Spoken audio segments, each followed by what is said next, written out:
El siglo XI en Hispania, en la península ibérica, era un entramado confuso de taifas musulmanas, reinos cristianos emergentes. Se trataba de dar un impulso definitivo a la reconquista del territorio. Aquel país, aquel reino perdido por los visigodos, por el último rey Don Rodrigo, había que recuperarlo como fuera.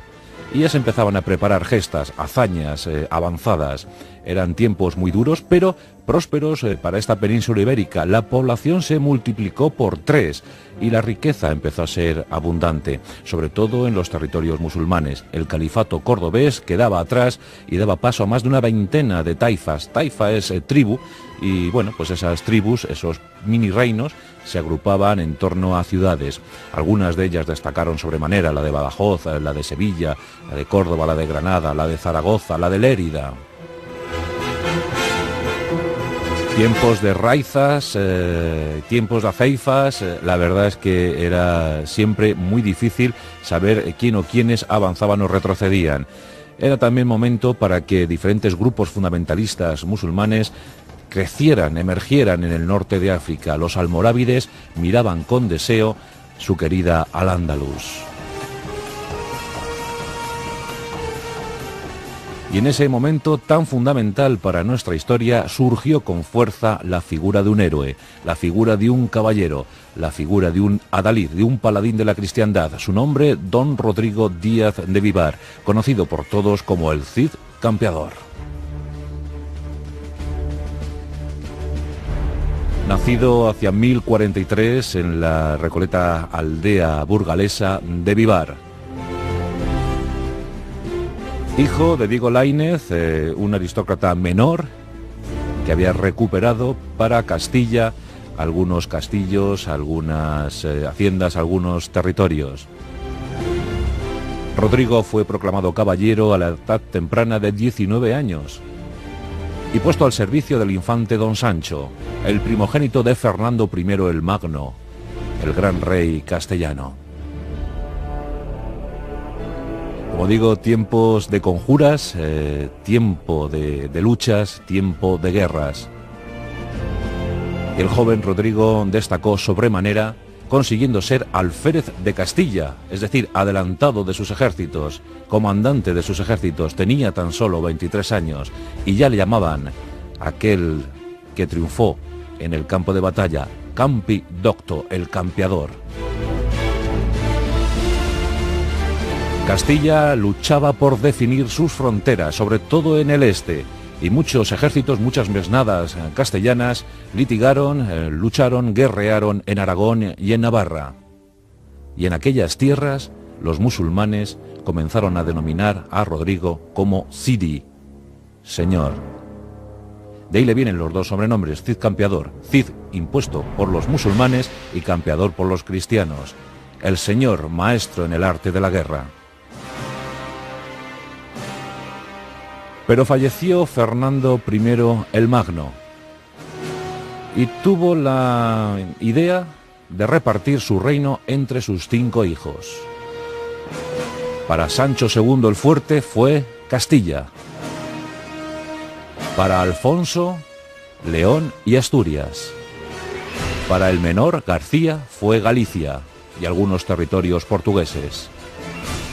Y para sus 2 hijas, 2 ciudades, Elvira, a la que le correspondió Toro, y Urraca, a la que le correspondió Zamora. No fue una buena idea la de Fernando I. Los hijos pronto empezaron a disputarse aquel vasto territorio, aquel reino disgregado en 5 entidades. Y pronto Sancho II se revolvió contra sus hermanos, inició una guerra relámpago. En 1070 las huestes castellanas invadían las tierras, invadían los reinos de Alfonso, de García y sitiaban las ciudades de Elvira y de Urraca. Alfonso tuvo que exiliarse en la taifa musulmana de Toledo, a la espera de mejores acontecimientos. Los demás hermanos apenas presentaron oposición, salvo doña Urraca, que sí que resistió tras los muros de Zamora. Y a esos muros puso sitio Sancho II. Sus tropas rodearon la ciudad y comenzaron a gestar el inminente asalto. Corría el año de 1072 y de los muros de Zamora salió uno de los personajes más célebres de nuestra Edad Media. De él se ha comentado todo, de él se ha dicho todo. Se le ha tachado de traidor, de infame. Se ha dicho que era un sujeto vil y su nombre ha pasado a la historia de la infamia de nuestro país. Ese nombre, Bellido Dolfos. Salió de Zamora. Dicen que por orden de doña Urraca. Otros afirman que Alfonso desde Toledo manejaba los hilos. Lo cierto es que Bellido Dolfos se internó en la tienda de Sancho II y le dio muerte. Un hecho trágico para las armas castellanas. Su cabeza visible había muerto, había sido asesinada. Sancho II ya pasaba a la historia. Ahora Alfonso exigía sus derechos legítimos. Era el segundo filogenético de Fernando I. Los castellanos tuvieron que asumir. Eso sí, antes Alfonso VI, tuvo que pasar una durísima prueba. Algunos investigadores dicen que la jura de Santa Gadea, la jura en la iglesia burgalesa de Santa Gadea, nunca existió. Otros dicen lo contrario. Pero lo cierto es que la leyenda nos presenta a 12 caballeros sin par, 12 caballeros castellanos en aquella iglesia. Ninguno se atreve a pedirle cuentas a Alfonso VI. Todos sospechan, todos murmuran que ha tenido mucho que ver en la muerte de su hermano Sancho. ¿Quién de esos 12 caballeros tomará juramento al rey? En esos segundos de indecisión fue Rodrigo Díaz de Vivar el que tomó la iniciativa. Se sabía referencia para todos. Y como esa referencia quiso actuar. Se adelantó y exigió al rey una promesa firme. Le exigió, le pidió que jurara no haber participado en la muerte de su hermano. Pero dicen que se lo pidió de tal manera, con tal severidad, con tal exigencia, que desde entonces Alfonso VI le juró odio eterno. Alfonso VI juró no haber participado en la muerte de su hermano y asumió la corona de Castilla y León. Pero desde entonces Rodrigo Díaz de Vivar fue eliminado de la lista de favoritos del rey castellano y leonés.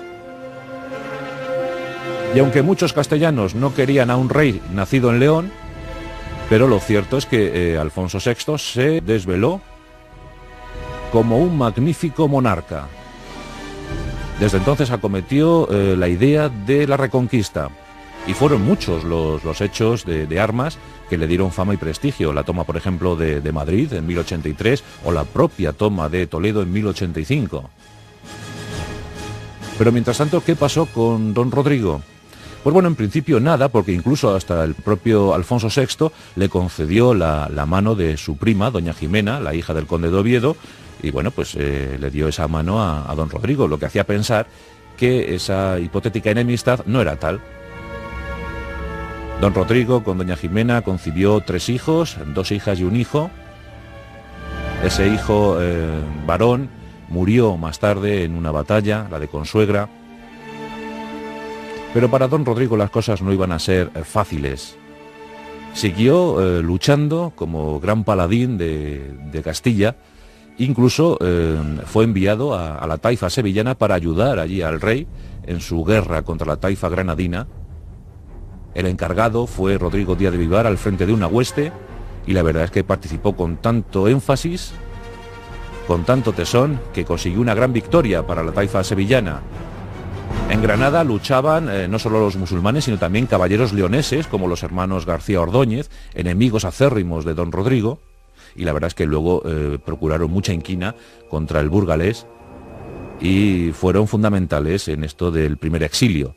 Pero bien, muy agradecido, el rey sevillano le dio grandes honores y prebendas, algunas riquezas a don Rodrigo, le pagó las parias oportunas para Castilla. En ese tiempo las taifas eran muy débiles y necesitaban el apoyo de los reinos cristianos, y para ello pues pagaban parias, tributos, impuestos. Bien, pues hay quien dijo, entre ellos los García Ordóñez, que don Rodrigo se había apropiado de mucho botín, demasiado botín, y que lo había ocultado a las arcas castellanas. Uno de aquellos famosos botines fue un caballo magnífico llamado Babieca. Este caballo fue regalo del rey sevillano a don Rodrigo por su eficaz acción en la guerra contra la taifa granadina.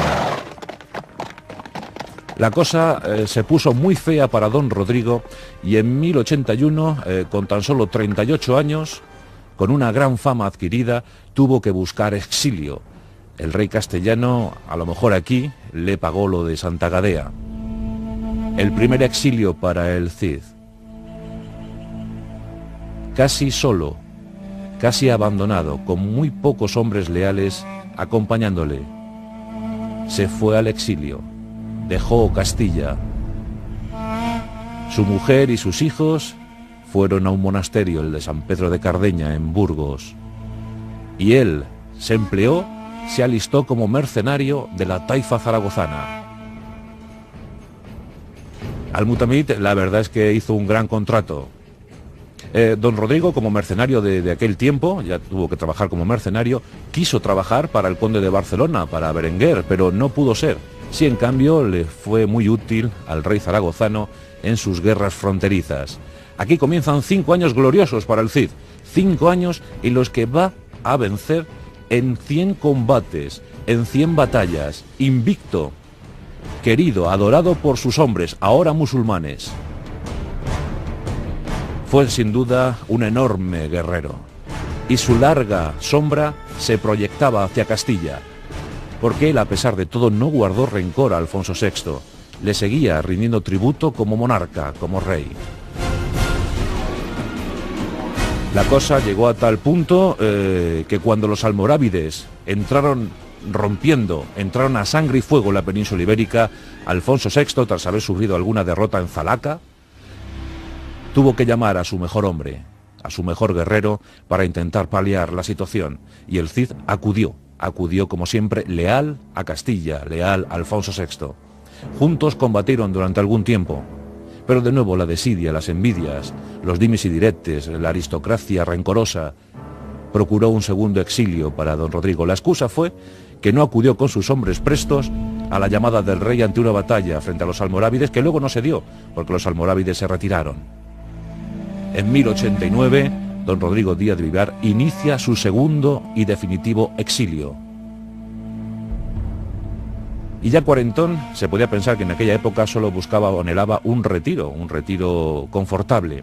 Pero no, volvió a la batalla. Y tuvo 10 años ciertamente gloriosos en los que llegó a tomar Valencia. Y en Valencia vivió como príncipe. Fue sin duda alguna el hombre más temido y el hombre más querido a la vez de su tiempo. En los 56 años que vivió, fue capaz de gestar grandes y prodigiosas hazañas. Era el único hombre al que temían realmente los almorávides. Los almorávides eran fanáticos, eran fundamentalistas, pero sabían combatir. Y al único al que temían era a don Rodrigo Díaz de Vivar. Y buena prueba de ello fue la batalla de Cuarte, donde en inferioridad numérica los hombres de Rodrigo Díaz de Vivar supieron vencer, supieron poner en retirada a una miríada de almorávides.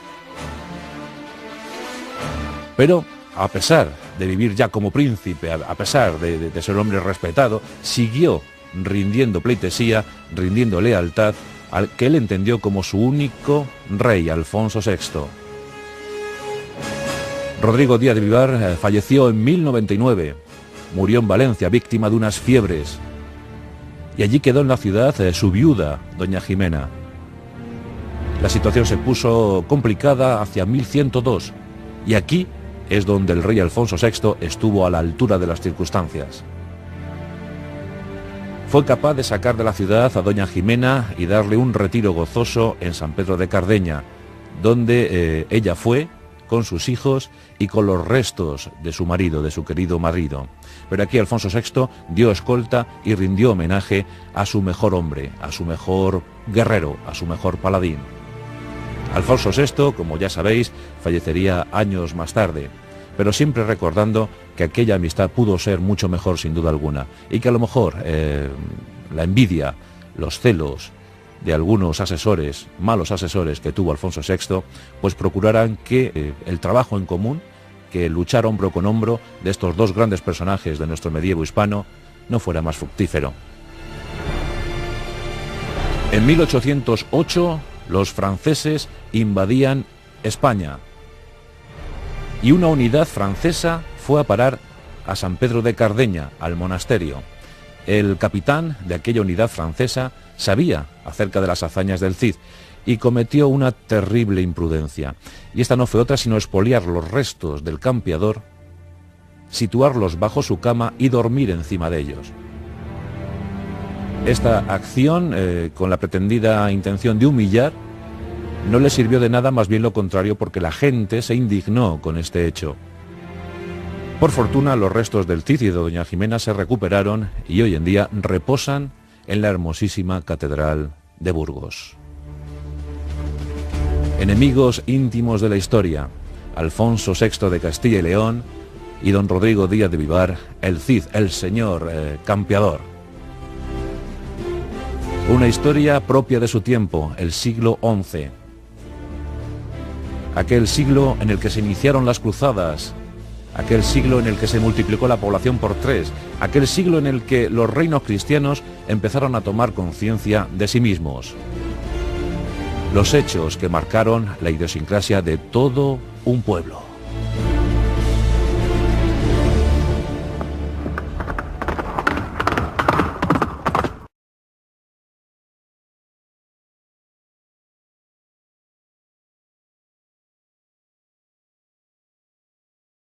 Los aceifas, la verdad es que era siempre muy difícil saber quién o quiénes avanzaban o retrocedían.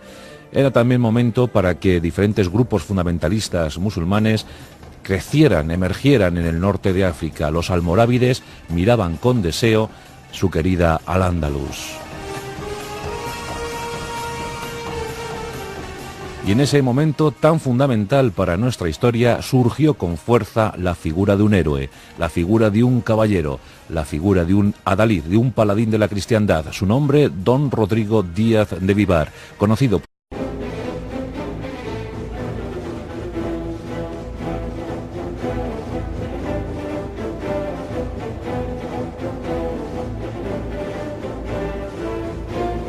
El siglo XI en Hispania, en la península ibérica, era un entramado confuso de taifas musulmanas, reinos cristianos emergentes. Se trataba de dar un impulso definitivo a la reconquista del territorio. Aquel país, aquel reino perdido por los visigodos, por el último rey don Rodrigo, había que recuperarlo como fuera. Y ya se empezaban a preparar gestas de Fernando I el Magno, el gran rey castellano. Como digo, tiempos de conjuras, tiempo de luchas, tiempo de guerras. El joven Rodrigo destacó sobremanera, consiguiendo ser alférez de Castilla, es decir, adelantado de sus ejércitos, comandante de sus ejércitos. Tenía tan solo 23 años y ya le llamaban aquel que triunfó en el campo de batalla, Campi Docto, el campeador. Castilla, por todos como el Cid campeador. Nacido hacia 1043 en la recoleta aldea burgalesa de Vivar. Hijo de Diego Laínez, un aristócrata menor que había recuperado para Castilla algunos castillos, algunas haciendas, algunos territorios. Rodrigo fue proclamado caballero a la edad temprana de 19 años y puesto al servicio del infante don Sancho, el primogénito de hazañas avanzadas. Eran tiempos muy duros, pero prósperos para esta península ibérica. La población se multiplicó por 3 y la riqueza empezó a ser abundante, sobre todo en los territorios musulmanes. El califato cordobés quedaba atrás y daba paso a más de una veintena de taifas. Taifa es tribu y bueno, pues esas tribus, esos mini reinos, se agrupaban en torno a ciudades. Algunas de ellas destacaron sobremanera: la de Badajoz, la de Sevilla, la de Córdoba, la de Granada, la de Zaragoza, la de Lérida. Tiempos de raizas, tiempos